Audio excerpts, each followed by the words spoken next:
Aqui eu tenho rapidamente um destaque aqui, né, os fatores climáticos ou geográficos, né, dentro da teoria da geada. O que eu chamo a atenção aqui esse é o mapa do LAPS, né, processado pelo LAPS, utilizando ferramentas de geoprocessamento, que nos permite sobrepor essas informações sobre os dados de saída do modelo europeu, o MCMWF, que é o modelo que o LAPS adota nas suas previsões, né, o modelo europeu. Esses dados, até o ano passado, até o início do ano passado, eram dados pagos pelo Centro Europeu, ou seja, para ter acesso a esses dados havia que se pagar. Esses dados agora é de domínio público, qualquer pessoa pode ter acesso à saída desses resultados desse modelo, porém tem que fazer alguns ajustes de processamento, e isso é que o LAPS utiliza essas informações para, de certa forma, facilitar a parte agrometeorológica,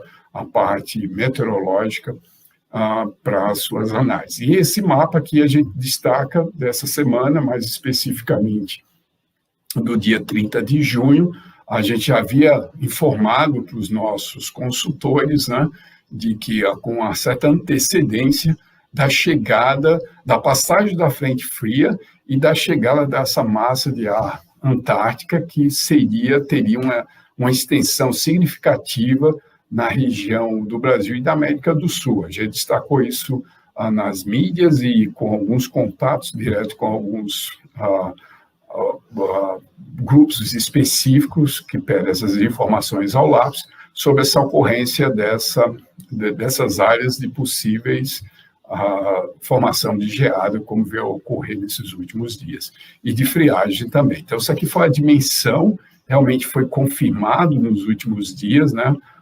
Vários pontos, pulverizou várias áreas de formação de geada e se confirmou como a gente tinha anunciado na previsão. Então, os dados do MCW, a gente já trabalha e valida muito essas informações em diferentes cenários atmosféricos, em vários cenários de previsão de tempo e de clima. Então, aqui fica a nossa ressalva, né, e nossa recomendação que, pelo menos para a América do Sul, em várias estações, em várias épocas do ano, tendo a devida interpretação e cuidado nas análises desses dados, a gente recomenda muito a interpretação, os resultados da saída desse modelo europeu. Bom, do ponto de vista da teoria, o que eu quero destacar aqui são os fatores macroclimáticos, né? Quando eu falo fatores macro, eu estou falando geográfico aqui, o que são dominantes, os principais, a latitude, a altitude, o efeito de continentalidade, né, ou oceanidade, ou massa de ar polar, são fatores macroclimáticos, né? A gente sempre traz a questão econômica, a gente fala muitas vezes, isso é uma questão micro ou macro, né? Quando você tem o efeito do dólar, você está falando de uma questão macro na economia, mas quando você tem o efeito, por exemplo, do aluguel ou da inflação, isso é uma questão micro, né? É interna. Então, as questões macroclimáticas associadas à formação de geada, a gente tem a latitude, e esse fator vai aumentando, vai diminuindo à medida que a latitude vai subindo, né? Ou seja, o limite que a gente vê até 18 graus, principalmente os estados do Rio Grande do Sul, Santa Catarina, Paraná e São Paulo, e parte do estado de Minas Gerais, Rio de Janeiro, Goiás e Mato Grosso. São os principais estados, são eles também que hoje representam 22% a quase 23% do nosso produto interno associado ao agronegócio, associado à agricultura, a agricultura de alta produção de grãos no país, né? Então, isso tem um fator extremamente significativo nessa época do inverno, porque também tem a irrigação, né? Cultivos de lavouras irrigadas, e isso também é afetado numa formação de geadas, como ocorreu nesses últimos dias. Então, essas regiões sempre vê nessa época, que é muito típico o fenômeno de geada, né, um fenômeno atmosférico que é muito frequente, é um dos mais típicos do inverno, nos meses de inverno. Então, há uma